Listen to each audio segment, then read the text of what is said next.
This is my review of the Incredible Hulk movie. It was created by Universal Marvel Studios and starred Edward Norton, Liv Tyler, Tim Roth, and William Hurt. Superhero movies is a case of hit or miss. Sometimes they work, sometimes they don't. But you have to wonder how hard it is to make a movie about a green giant who destroys things. Ang Lee's Disaster Piece has been a perfect example of what not to do when it comes to making a superhero action movie. Now, I didn't have high hopes for The Incredible Hulk before I even sat down to watch it, but this is a film that deserves to have Incredible in the title.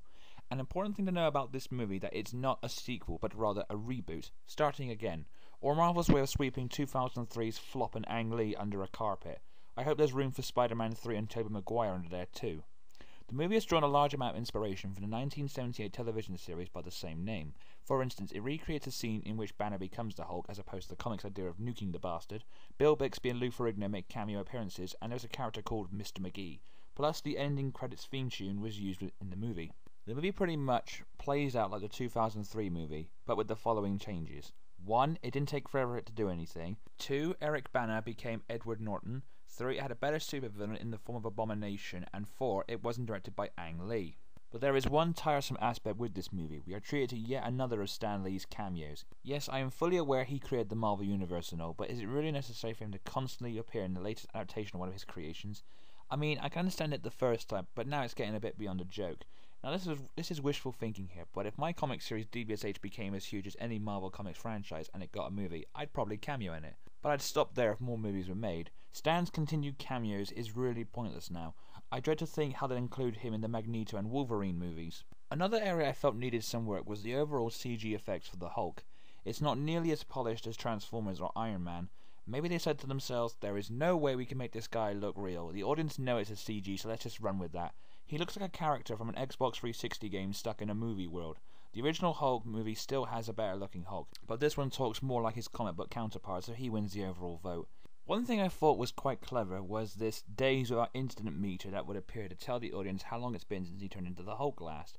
It really helped to show you that it doesn't take place in one day like most movies these days. Plus, it became a bit of a gag within the final scene, which I found quite humorous. The movie did throw in some moments of comedy, which was done on an even balance that didn't overpower it like in Spider-Man 3 or Transformers. In terms of production, this is one of the first movies with Marvel Studios, which the comic book giant has more of an involvement within the movie production, which makes me wonder why they just didn't do that in the first place. This movie has a better script than Spider-Man 3, X-Men 3, Daredevil, and all the Fantastic Four movies combined, but it's nowhere near as polished as Iron Man. Speaking of which, Tony Stark pops up at the end of the movie before the credits this time and discusses a team to General Ross. Now, if anyone is unaware of what this is all about, I'll explain. There's a team within the Marvel Universe called the Avengers, and it's been discussed for a long time that they'll get a movie. In Iron Man we got a hint of it, and now in the Hulk we get our second hint. Is this going to be a recurring theme within these movies? Yes, we know you're making the Avengers movie, Marvel. Stop rubbing it in our faces.